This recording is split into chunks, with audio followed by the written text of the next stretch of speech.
Hi, I'm Celia Boothman, founder of LTR Coaching, and I'd like to welcome you to the Inspired Triathletes podcast, where I'll be bringing you stories from female triathletes and taking on topics that are important to women in the sport.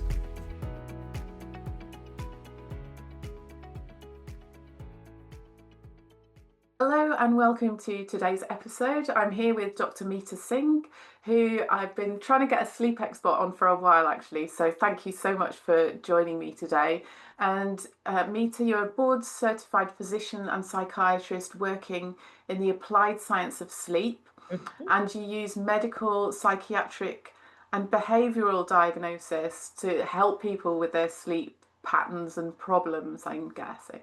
Yes. So, okay. Yeah, And that sounds about right. okay. And why did you want to become an expert on sleep? Like, what drew you down that path to get into sleep?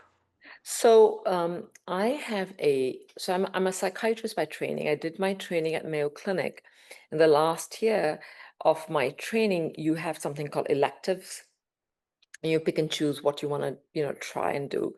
And one of the electives was sleep, and I thought, well, that's going to be kind of maybe a more relaxed. There might not be anything much to do, but it was actually really fascinating. I mean, sleep is so interesting. People are, it's so mysterious. It's also still a younger field. People, we discover more and more about science of sleep. And so decided to do that. So did a fellowship in sleep medicine at the Henry Ford Sleep Disorder Center. It's in Detroit, Michigan. And then a few years ago, it's been about, I shouldn't say like 10, about 10 to 12 years ago, started did some work with the local NFL team, which is the National Football League. It's the professional football team here. And so just kind of happened to start working with professional athletes. And sleep is really essential for rest and recovery and for performance. And so now my practice is all about helping, professional athletes or, even amateur athletes in optimizing performance and of course overall health, because you want to be healthy. That's why you Yeah. achieve good performance. Well, that's a long-winded answer, but that's No, that's great. Yeah. I mean, it's what you're interested in, and you can see the impact that it has on people, and it is huge, isn't it? The impact that our sleep has on not just performance, but every aspect of our life. I know I feel terrible if I don't sleep well, and it's one of the things when we're stressed. It's one of the Mhm. first things to kind of start breaking down, I suppose. Yes. Is Yeah. that something that you see quite often? Yes. Yeah. So there are a couple of things you mentioned. So I want to catch each of those threads. So don't want to forget them. But we can start with just stress. So think of sleep as a nightly reset button. What it does is it prepares you to face and cope with the stresses of the next day.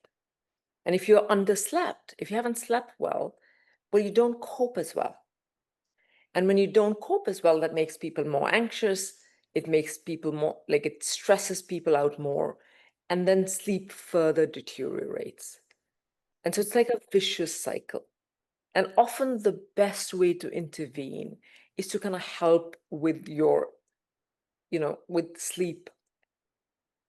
So this bidirectional relationship that sleep has with your like emotional and emotional well-being is really well established. We know that if you sleep poorly, people become more anxious and stressed out. And of course, if you're stressed out and anxious, you sleep poorly. Mm. And so you want to, it's a really interesting um, relationship. So you want to focus and optimize sleep because it kind of helps you show up better the next day. So Mm. there's that, and we can talk in further along. We can talk about what you can do to do that. But sleep happens deep in your brain. Celia. And even though it happens deep in the brain, of course, every function of your brain needs sleep. So, memory consolidation, creativity, which is like coming up with, thinking, putting together new information with previously stored information, and coming up with these novel solutions, which is those aha moments, Mm. happens while you're sleeping, which is why when somebody has a problem, we say you sleep on a problem, right? We Yeah. don't we don't say eat on the problem. It's because Mm. sleep has that function. Sleep is also really important for emotional intelligence. So emotional intelligence is the ability to find out, tell exactly how you feel in the moment, and then manage those emotions. And that's really important for athletes, right? Mm. It's like really good athletes know how they feel. Like, am I feeling anxious, or am I just feeling on the edge and ready to go? And the ability to manage them so that you can use those emotions in real time, or you can use it to perform better. Yeah. Or if you're in a team, the ability to tell what your team members are doing, how they're feeling, so that you can be a good leader, or you can be a good team. um, you can be more cohesive as a team member. Yeah. So there's that. And then, of course, I mean, not you know even though sleep happens in the brain, every part of your body, so your heart, your lungs, recovery happens. Muscle recovery happens while you're sleeping. So Mm. growth happens. When you work out in the gym, you when you're in the gym, you break down muscle. The growth happens while you're sleeping. Yeah.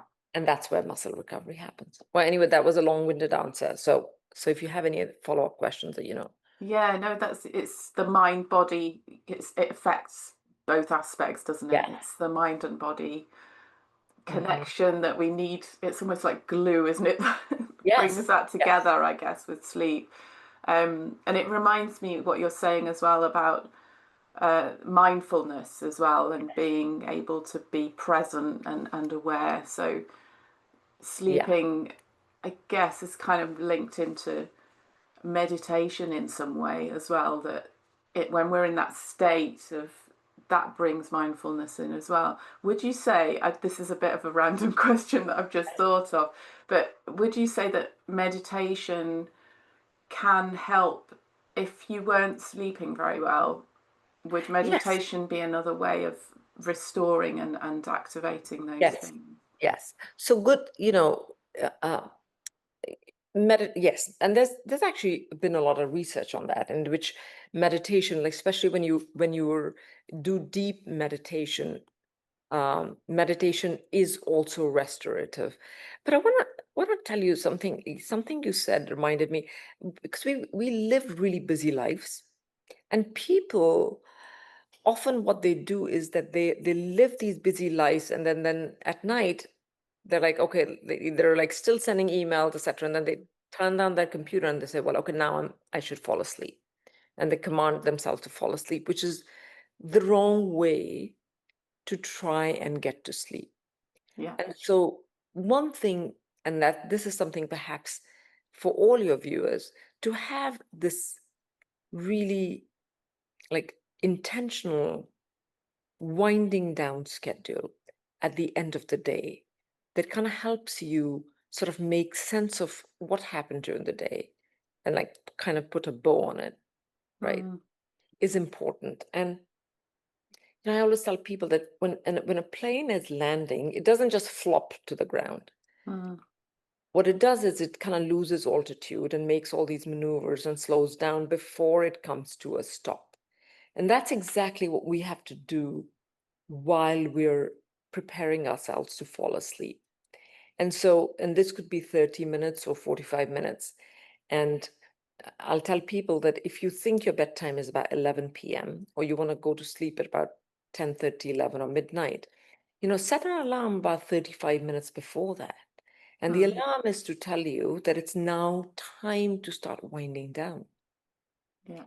And then, things you can do when you're winding down is things like, sometimes like journaling or a hot bath or a shower or like meditation or stretching exercises, reading a book, Mm, or listening to a podcast or something relaxing that puts some distance between the busy day and mm, then kind of allows you to fall asleep at night. mm.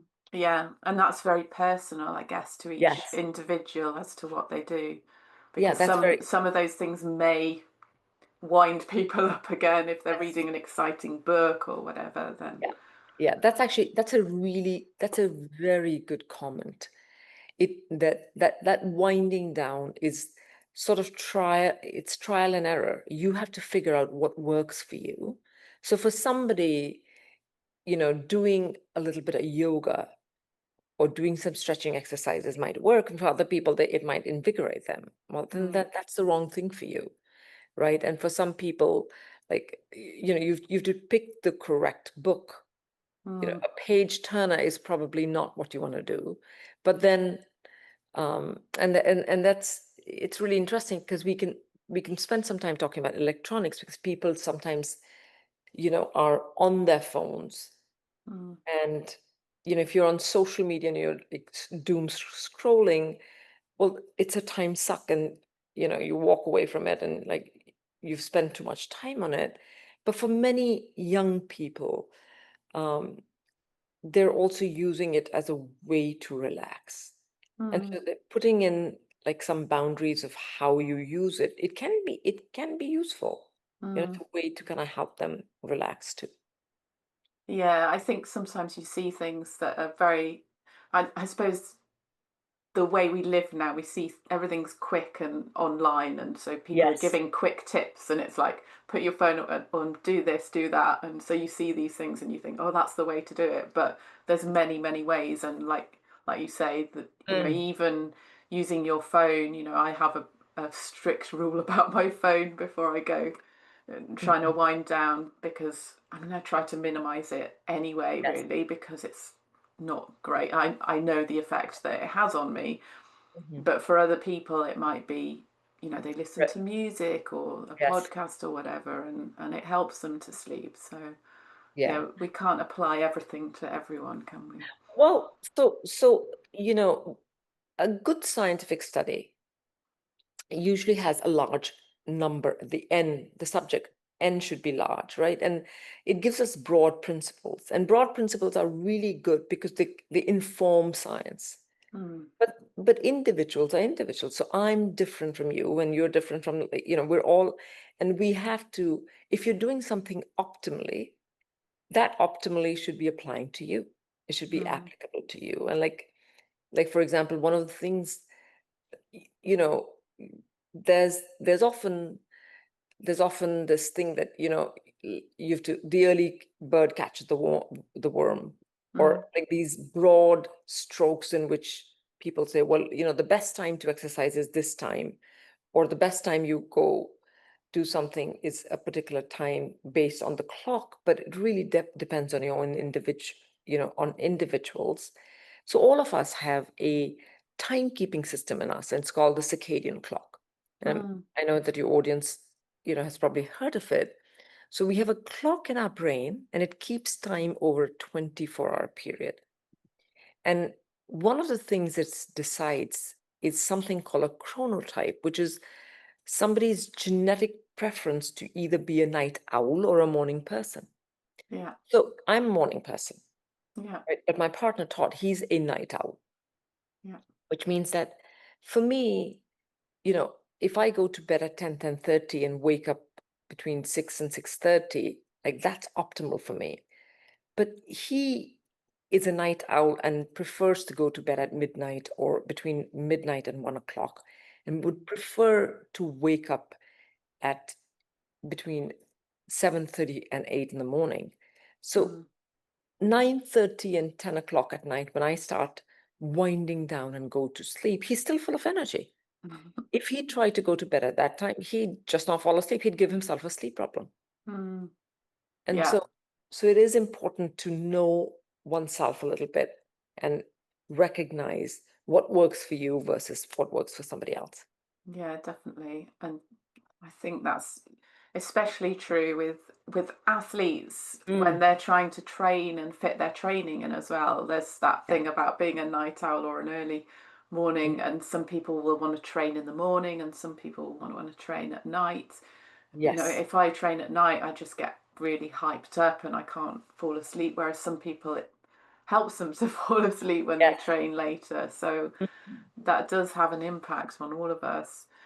And how would you suggest sort of managing that when, if people are having to try and squeeze workouts in Mm, during either the morning or the evening? Sometimes people are trying to do both, they're trying to do yeah. morning and evening. How would that impact your sleep? And what could you do to help with any sleep issues in that Right. situation? Right. I mean, I think that especially with triathletes or endurance athletes, I think that the main factor becomes time, right? Like you have to fit Mm, everything in, and then you still want to be able to get, the right amount of sleep at night. Uh, I think that you do want to begin with recognition of one's own biology, in which, whether you're a night owl or a morning person. And what I found is that if somebody is like consistently getting maybe 4 or 5 hours, or so they're shortchanged in their sleep, mm, the information that they need 7 or 8 hours of sleep is kind of useless because they're never going to do that. yeah. So it's almost better to increase your time in bed by maybe 15 to 20-minute increments only. Okay. And doing that sometimes kind of will help you. So if if you can go to maybe bed 15, 20 minutes earlier, or sleep in another extra 15, 20 minutes, or if you're shortchanged of sleep, if you can get a 20, 25-minute nap during the day, all of Mm, that adds up to the amount of sleep that you require. And then yeah, I mean, it's an age-old question, right? Like, what do you do? Because you have so many things that you have to kind of fit in yeah. a um, maybe uh, shorter workouts, getting more workouts done on the days that you're off. Yeah. Maybe that would help, but it's difficult. It's It's really a juggling act. it's Yeah. it's a juggling act. And to be honest, there's not a you know there's not a clear cut answer, and there's not a quick answer to that. No. I like your idea though of the 15 minutes, 20, yeah. because that's manageable, isn't it? 15 Yes. to 20 minutes. It's like, oh, I could do that. Because Yes. if like you say, if you think I've got to have 7 or 8 hours sleep and I've got to fit all this other stuff in. I It mean, becomes sometimes, yeah, it's unachievable, and then you just end up in this spiral of I'm not Mhm. getting enough sleep. Oh, it's terrible, and we go in this kind of negative place, which isn't really helpful for us in the long term. And it's, as a triathlon coach, obviously, I would encourage people to just do not be burning the candle at both ends, because Yes. sleep is super important. And if you're not sleeping, you're not Yes. going to recover from your workouts, and you're not going to get fitter and faster Yeah. and perform anyway. So there's a bit of a Well, balancing act yeah. with it all, isn't there? And the other thing that you have to tell, you can tell your the people that you're coaching is that, if you for some reason had to pull an all-nighter and didn't sleep at all, you'd be exhausted the next day. You would totally Mm, know it. But when people shortchange their sleep and they do it by 1 or 2 hours and they do it regularly, then their ability to tell that they're impaired is also impaired. yeah. So it's like if you were drinking alcohol, you should be the last person who decides whether you're fit to drive, right? Because you can't make that decision. No. The same happens when you chronically get less sleep. So it's a little bit, and so you're not, it's, you just are not a good judge. And Mm, if you're looking to improve your, if you're looking to improve your performance, you have to do it the opposite. You almost have to commit to increasing your sleep time by a few minutes, etc. And then you will automatically see those benefits. So that mm, commitment actually comes before. Um, you don't need to buy in. The buy-in will come once you notice the improvement. It's like, it's the same reason that's exactly how we approach diet and exercise, right? We don't mm. need to, we don't need to be convinced that this is going to work. We show up, we do the work, and then we see that improvement, and that brings the buy-in. It's the same Yeah, with sleep too. yeah, definitely. Yeah. But as you say, I suppose if people are in that sleep deprived state, they're not necessarily Yes, aware. seeing that they are in that state. So that's difficult for people.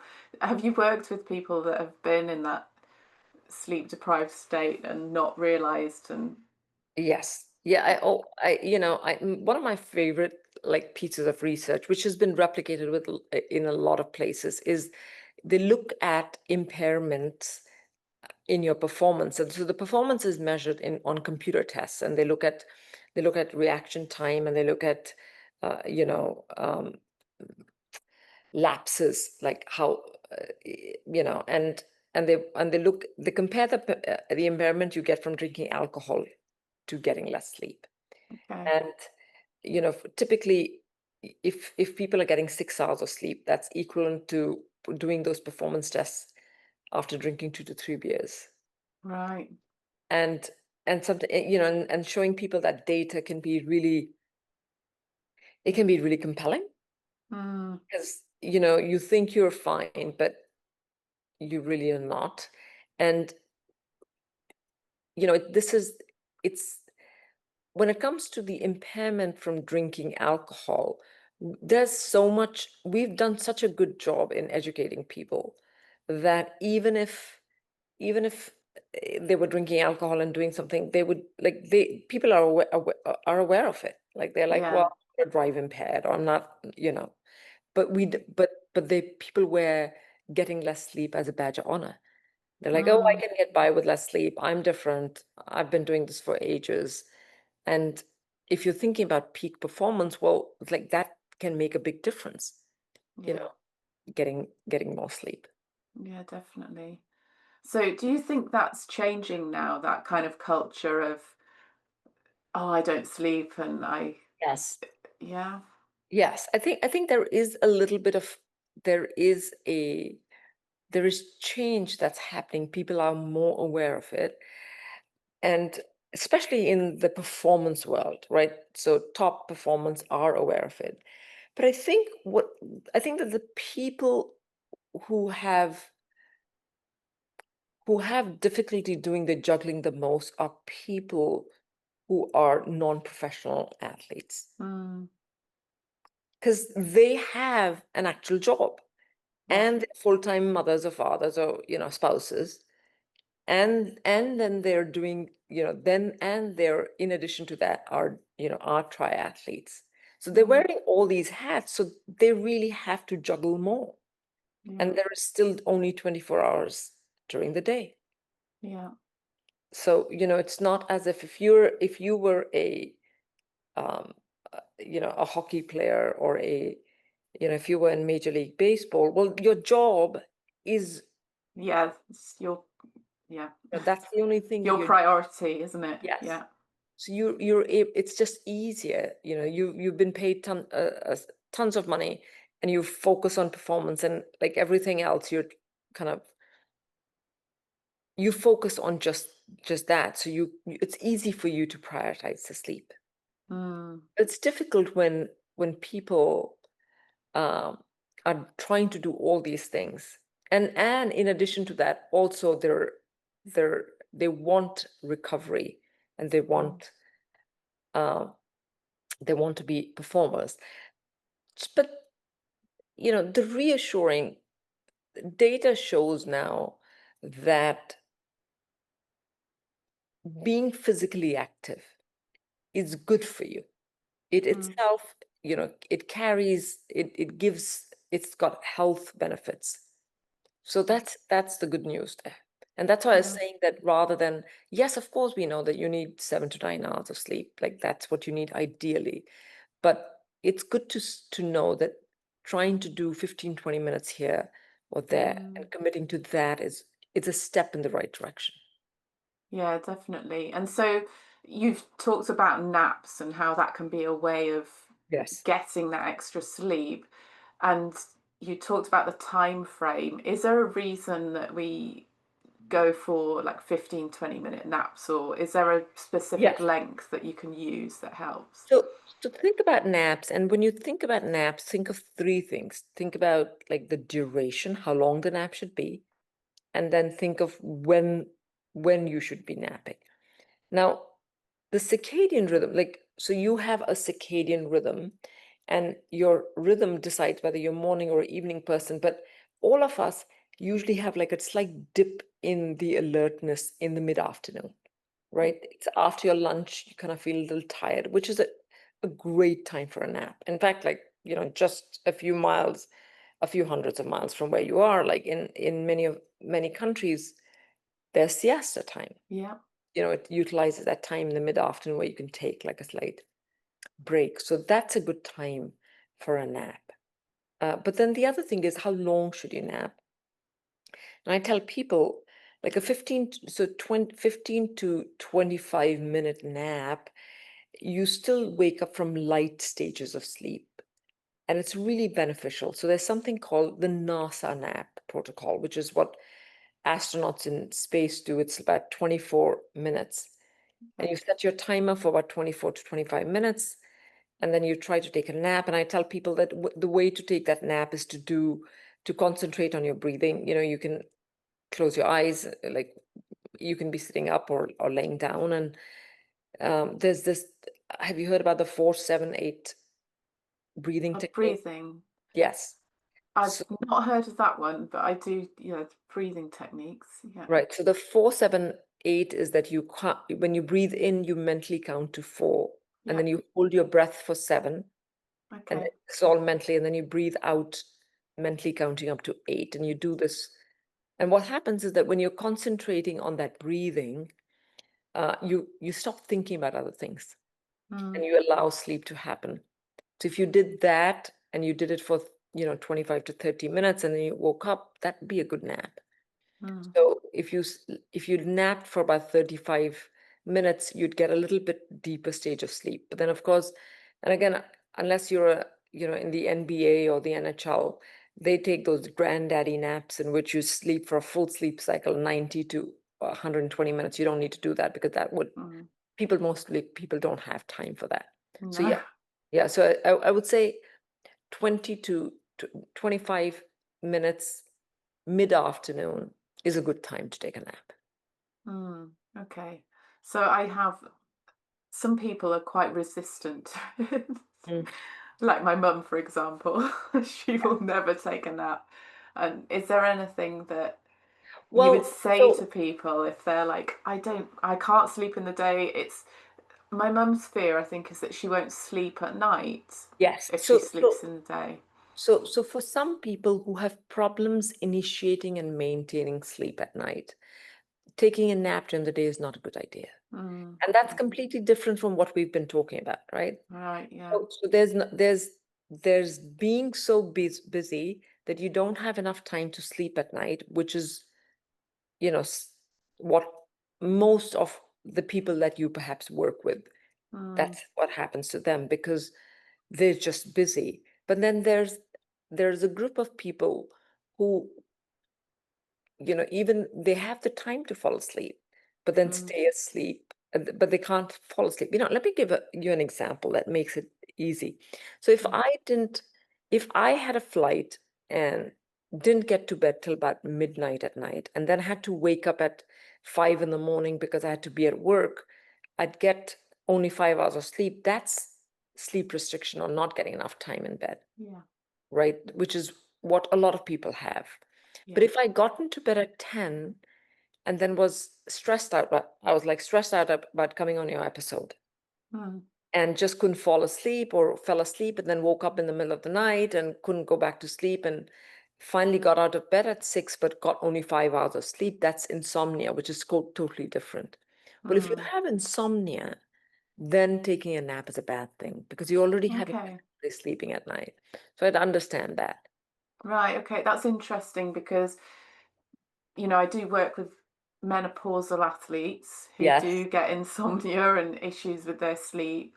And so right. you would say that having a nap then isn't a good idea for them. For them, no, it isn't. Okay. And for menopause, I mean, l- the easiest solution I have to tell you is hormone replacement therapy. It Right. will Okay. make a big difference to your sleep. And in the past, HRT was stopped because of the wrong interpretation of this Yes. data, in which people thought that it was not good. But I, I- again, like for your audience, I'll tell you, like the best way to think of it is to think about a crossword puzzle and or not a crossword puzzle, like just like a physical puzzle, right? And if you when we go through menopause, we our hormone levels drop, and so it's like this puzzle is missing these really essential pieces. Mm. And when you don't have that, that puzzle is unstable. That's what happens to our sleep once we get to menopause. Yeah. Going back on HRT, and I'll tell you, like I'm on HRT. You start sleeping so much better, Okay. or go back to whatever your baseline was prior to the Mm. menopause. And it's, you know, yes, there are other things you can do, like, you can look at good sleep habits and you can try to do other things. But if a puzzle is missing these two, three foundational pieces, you're just not going to sleep. Yeah. The puzzle is going to be unstable. So, Yeah. I know. I think the sleep during this, it's very tricky, and I've started to have a little bit of an issue, but it's not that bad. And usually when I'm stressed or there's something going on in my life, I'll like right. wake up at 3 o'clock in the morning. It's always 3 o'clock in the morning as well. I don't know why that is. There must Well, be a reason. But so the 3 o'clock a.m. awakening, I always ask people, like, how do you know it's 3 o'clock? And you know 3 o'clock because you look at the clock, you look at Mm, your phone, right? So it's so of course, like at some point you have to figure out why you're waking up at that time. However, it's not what wakes you up, it's what you do once you wake up. mm. And so if you wake up at 3 o'clock and you pick up your phone and it's like I can't believe it's 3 and I have all this to do the next day. I'm not going to fall asleep. You Mm, start thinking about the next day, and then you start thinking about the stresses. You recruit all these, neurons that should be asleep, and then it wakes people up even further. And yeah, so, I mean, I'll tell you two things. Like we do live stressful lives, but we go from stress and then we go to sleep. And then, that's why there is, it's old fashioned, but like the act of like keeping a journal mm, and earlier in the evening, which kind of so that you can write down things and kind of make sense of the day is really useful. And then if you wake up in the middle of the night, not to look at the clock, and then yeah, all the things that you do in the beginning of the evening to help you wind down, like reading a book, or it's the same thing you can do in the middle of the night.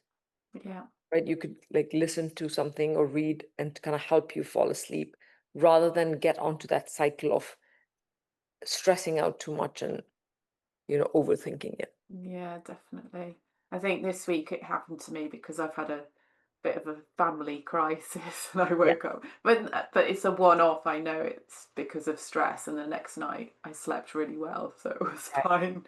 But it Right. does cause that and yeah, I should have got up really and gone and done something else, but my head was just Yes. going over all sorts of stuff and So, thinking.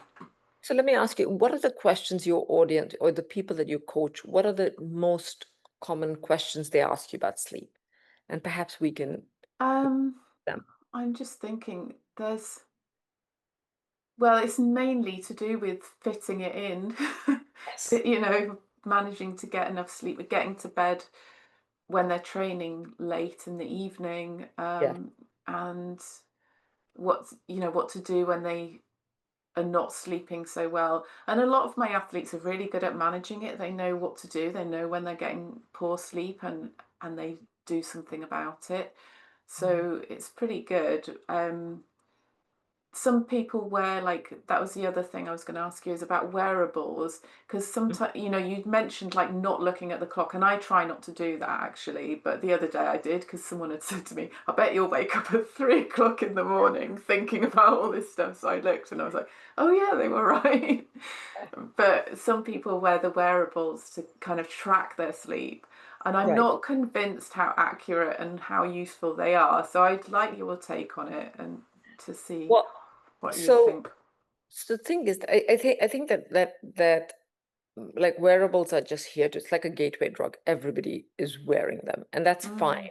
I think that the correct way to use a wearable would be to wear it for, perhaps for 2 or 3 weeks, and then look back and like look at the data and see, hey, I went to bed and look at trends yes. rather than wake up in the morning and look at it and say, okay, I slept poorly, or it says that I slept well, because that's useless information. How's that going to make any difference? Like the last thing, some of the variables, so some of the variables give you information like performance score or readiness score, and those Mm, are bullshit. Like they mean nothing. yeah. And you don't need to know that information before a busy day, because you're going to still have your busy day. You still have to show up, and it might actually upset you, or Mm, it might give you information in which you think that, well, I'm not as well prepared because my watch or my device is telling me I'm not well prepared. So that's not a it's not it's not really reliable. I think you know the the correct way to use it is to look back at trends and say, well, every Thursday it looks like I go to bed really late. And on this day, I was out and I went to the bar and I noticed that I slept poorly. Well, maybe I should course correct there. I think that's the mm. way to look at it. Looking at it every morning really is, I mean, you know exactly how much you slept. You Yeah, don't really, usually, yeah. I think sometimes I don't know whether my sleep is good or not, and I'll feel tired and I will wonder why, because I feel like I've slept, but yes. I obviously didn't sleep as well as I thought I did. Right. And there is, there is, it might not be very accurate. Like there's that. The Mm, second thing is that for people who are stressed about their sleep already, wearables can sometimes aggravate that. So yeah, it's like focusing on too much is not a good thing. Um, I think that the only way to use it is to get that information and use that information to make course corrections, like almost to, if you can get it to kind of coach you to do the right things, like that, yeah. use it, It's you know. similar to you.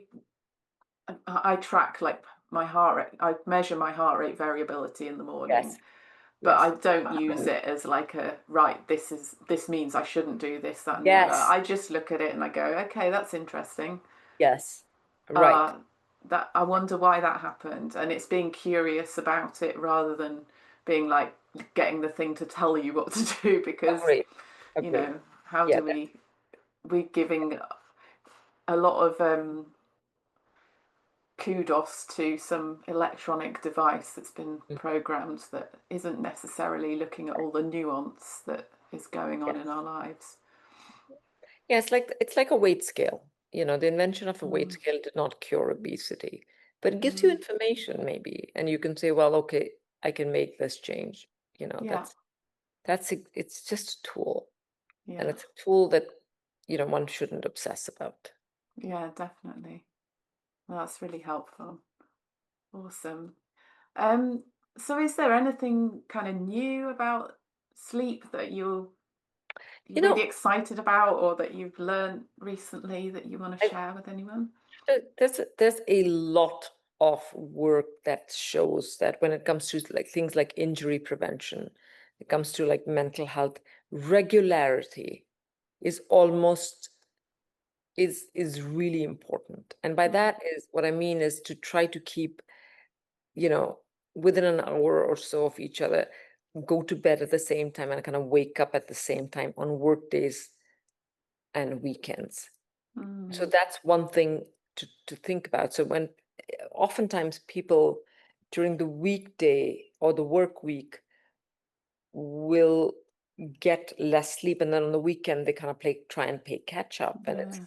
it's always better to try and get 15-20 minutes more every day during the work week so that you're more consistent and Yeah. more regular. Our brains love consistency Yeah. when it comes to sleep. So that I think that's a good message for your audience.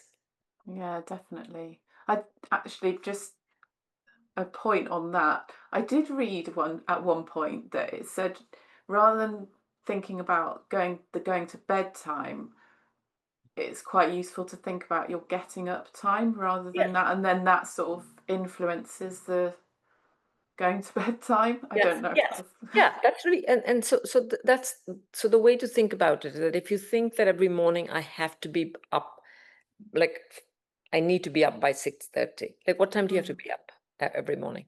Me. Yes. I normally get wake up at about 6:30 ish Okay. or 6, depending. Yeah. So between 6 and 6:30, so kind of count 7 or 8 backwards. Mm. That's the time you should be in bed, right? Mm. So it's a good way to make those calculations. So so that would bring you to the 10 o'clock mark if you were Yeah. thinking 8 hours. And then maybe like 20 minutes earlier, you would set that alarm to do that winding down. And that would kind of help you create a schedule for yourself. Yeah, yeah, yeah. That sounds like I'm on schedule. Yes. I'm usually in bed about 9:30. Perfect. Yeah. So yeah, no, and I talk to other people and I'm like, I'm always in bed early. Some people Yes. are and some people aren't. It's Yeah. interesting. And it's because different people have different internal schedules. Yeah, for sure. Definitely. Oh, that's really helpful. Thank you, Meeta. Are there any socials or anything that you'd like to share? Any kind of Well, links that so people can yes, go to? I'll have my assistant send you to, I'm on LinkedIn. I am on X, not Twitter, but X Yeah. as well as um, Instagram. And then I do have a free newsletter, by the way. Okay. It's a weekly newsletter, and um, it's just a compile, maybe like the 5 top uh, best research in, in sleep and psychology and emotional and wealth and health well-being. Yeah, that So sounds I will great. So if you go to the website, which is my website, you can sign up on that. Okay. Well, I'll put all the links in the show notes underneath the episode and people Okay. can find you there. And thank you very much for all of your useful information and tips for people. It's been really Oh, helpful. thank you for having me. That's all right. Thank you. Have a good rest of your day. Thanks for listening today. Have a great day. Take care. Bye for now.